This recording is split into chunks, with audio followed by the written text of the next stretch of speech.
Welcome back to our Central Bank Championship preview. What a great week for Blair Oaks High School. Brad Drehle, head coach of the Falcons, is alongside. And first, Coach, congratulations on a great season. Thank you. We're very excited to be where we're at and looking forward to Saturday.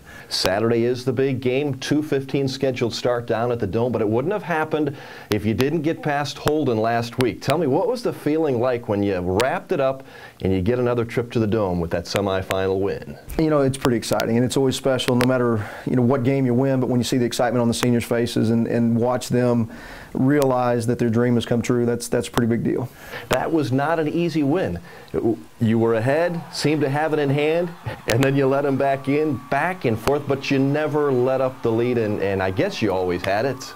Well, we did always have the lead. We were fortunate to get out to a quick start. We scored 14 points in our first 3 offensive plays. Hadn't given up a first down in their first 6 plays, and our seniors really responded. We made a couple mistakes. We allowed a punt to get blocked. They had a quarterback sack that resulted in their second touchdown, a fumble recovery in the end zone, and kind of dug ourselves a hole, but fortunately we had spotted ourselves a lead, so we were still in control. Brad, when you look way back to the beginning of the season, a lot of us thought this might be a rebuilding year of sorts for Blair Oaks. A small team physically and a fast team, but I don't think a lot of us thought you would be here. Your thoughts? I think that was the consensus coming in, that Blair Oaks was going to be down. When we looked at the core of our senior group, I saw the way that they worked through January and on in the winter months and all the things that they did.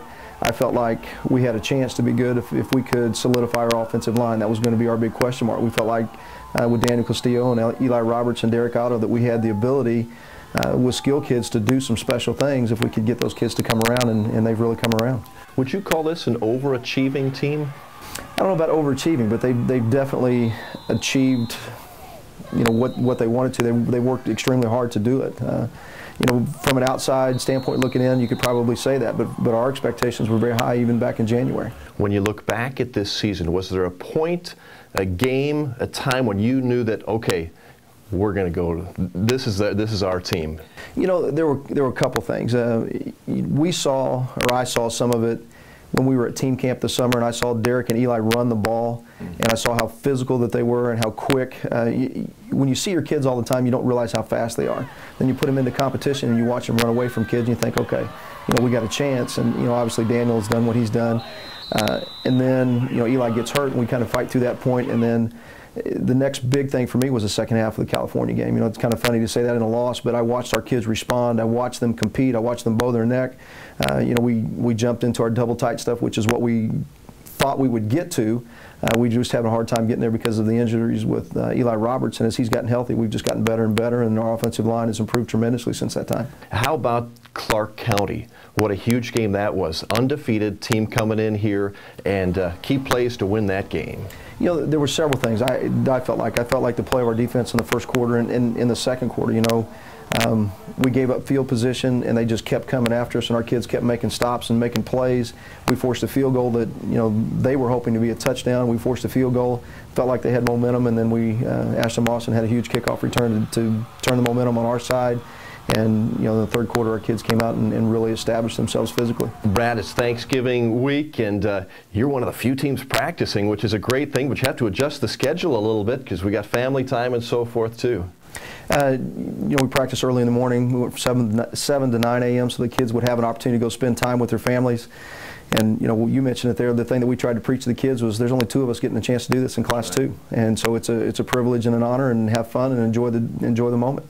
All right, Lamar, 12-2. I've seen some of these numbers are crazy. I think their last 5 games, their average victory is like 65-12. They're putting up huge numbers. What do you know about this team? I know that they're big and they're fast and they're physical. They line up and play a double wing with 2 quarterbacks. It's kind of a version of the old single wing and the double wing offense. We've seen the double wing offense twice this season. They mix in some of the wing T stuff that we saw out of Eldon. So it's a very unique animal. They get you with misdirection. They get you chasing the football if you're not reading your keys, and the next thing you know, they've got kids that can score from anywhere on the field, and they are huge up front. So what do you have to do to beat Lamar on Saturday? We've got to play great defensively. Our first goal is to go out and hold them scoreless in the first quarter and try to control field position. If we can do those 2 things and put some points on the board and try to put pressure on them so they're not comfortable, that will give us an opportunity. If we get in a position where they're running downhill and coming after us, then we could be in trouble. We expect to see a lot of green out there at the Dome on Saturday. That's the great thing about this school, Brad, is the support is second to none. You're exactly right. That's what makes this place special, makes it fun. It's the thing that attracted my wife and I here when we had the opportunity to come and visit, and they support everything. It doesn't matter what it is. It's football, it's softball, it's basketball, it's band, it's, no matter what. And the thing that makes it unique is no matter where you go, that green stands out, you know that we're here. You got to know that. Well, hey, Blair Oaks against Lamar. That start is 2:15 scheduled, maybe later if the Helias game carries over a little bit. But we'll be there. And Brad, best of luck and bring back a state championship. Thank you very much.